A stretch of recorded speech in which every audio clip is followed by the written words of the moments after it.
जनता पूछ रही है जब बीजेपी सत्ता में थी तो क्या किए, तो बीजेपी उसका जवाब नहीं दे पा रही है। अरे ये मंगल राज में जनता का मंगल ही मंगल होगा। सुशील मोदी जी तो खुद ही सड़क पर हैं, सबसे ज्यादा खुश तो वही है, क्योंकि उनको तो खुद ही बीजेपी ने सड़क पे ला दिया था। 2024 में बीजेपी का खाता नहीं खुलेगा, ये सदमा सता रहा है। उनकी पीड़ा तो समझ रहे हैं लोग अभी। नमस्कार, आप देख रहे हैं बिहार वन न्यूज और मैं हूं आपके साथ पूजा शर्मा। जब से बिहार में नई गठबंधन की सरकार बनी है तब से भाजपा लगातार नीतीश कुमार पर हमलावर हो रहे हैं। लगातार आरोप प्रत्यारोप का दौर जारी है। ऐसे में हमारे साथ बात करने के लिए राजद के प्रवक्ता मृत्युंजय तिवारी मौजूद है, उनसे हम जुड़ेंगे और जानेंगे सर, जिस तरह से भाजपा लगातार आरोप लगा रही है, अभी सुशील कुमार मोदी का ये ट्वीट आया कि राजद के साथ या तो विलय करेगी नहीं तो विलीन हो जाएगी नीतीश कुमार की पार्टी। कौन विलीन होगी और कौन क्या करेगा। अब सुशील मोदी जी तो खुद ही सड़क पर हैं, सबसे ज़्यादा खुश तो वही है, क्योंकि उनको तो खुद ही बीजेपी ने सड़क पे ला दिया था। तो 2024 में बीजेपी का खाता नहीं खुलेगा, ये सदमा सता रहा है। उनकी पीड़ा तो समझ रहे हैं लोग। अभी तो 10 दिन भी नहीं हुआ है, अभी तो मातम मनाएंगे, छाती पीटेंगे। तो अब ये सब चीज़ों का जवाब जो है काम करके हमारे सरकार देगी। आदरणीय मुख्यमंत्री नीतीश कुमार जी, आदरणीय श्री तेजस्वी यादव जी की सरकार विकास के पथ पर दौड़ेगी। जब काम होगा, जनता के चेहरे पर खुशी देखिए नौजवानों के चेहरे पे, किसानों के चेहरे पर, गरीब गुरुओं के चेहरे पर, माताओं बहनों के चेहरे पर क्या खुशी है। सर, अभी जंगल राज का हवाला दिया जा रहा है, कहा जा रहा है कि नीतीश कुमार जंगल राज को बुलावा दे रहे हैं राजद के साथ, इसीलिए वो अपने फायदे के लिए जुड़े हैं। ये महामंगल राज है, बीजेपी के लिए अमंगल हो गया।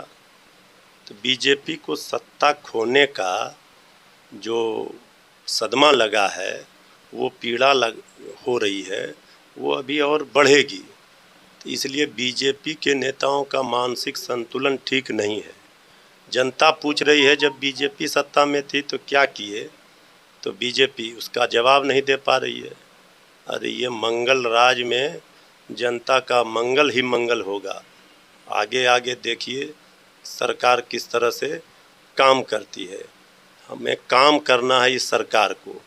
बीजेपी ने जो बर्बादी के कगार पर बिहार को पहुंचाया, बिहार को वाजिब हक और हकूक नहीं दिया, इसका बदला सूद और ब्याज के साथ लेना है। और ये देश में, पूरे देश में ये मैसेज गया है, जिस तरह बिहार में बीजेपी को पटका दिया गया है, को पहुंचाया, बिहार को वाजिब हक और हकूक नहीं दिया, इसका बदला सूद और ब्याज के साथ लेना है। और ये देश में, पूरे देश में ये मैसेज गया है, जिस तरह बिहार में बीजेपी को पटका दिया गया है। तो अब बीजेपी घबराई हुई है। तो अभी बीजेपी क्या कह रही है उसका जवाब देने से ज़्यादा कि काम जब सरकार करके दिखाएगी तब बीजेपी को जनता खुद ही नोटिस नहीं लेगी। सुशासन पर भी सर सवाल उठ रहे हैं। अभी तो सरकार के जन्म होने से, गठन होने से कितने दिन हुए, लेकिन बीजेपी जैसे सत्ता हाथ से गई, इसके बाद छाती पीट रही है। वो क्या सुशासन पर सवाल खड़े करेंगे, जिसने बिहार को राक्षस राज में तब्दील कर दिया था।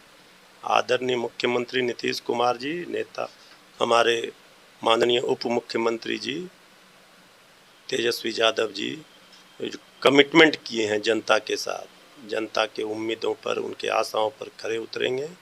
और इनका काम, बिहार की सरकार का काम पूरे देश में इसका मॉडल जो है वो दिखेगा और इसकी गूंज सुनाई देगी। और इनका हवा निकल गया पूरा बीजेपी वालों का। तो इसलिए ये लोग अभी कुछ दिनों तक छटपटाएंगे। बीजेपी के विधायिका सर भागीरथी देवी जी का भी बयान है कि गांजा फूंककर विधायक, अभी तक कल तक उनके साथ सरकार में थे ना, अभी 10 दिन भी नहीं हुआ। ये गाली गलौज ऊल जलूल की बातें करेंगे, क्योंकि जो सदमा लगा है 440 वोल्ट का, उसी का ये सब है जो दिख रहा है, जो भाषा बीजेपी के नेताओं का। कल तक आदरणीय नीतीश कुमार जी को तो कह रहे थे बीजेपी के जो सर्वा राष्ट्रीय अध्यक्ष 25 तक हम साथी रहेंगे, कोई तो कह रहे थे कि जीवन भर साथी रहेंगे।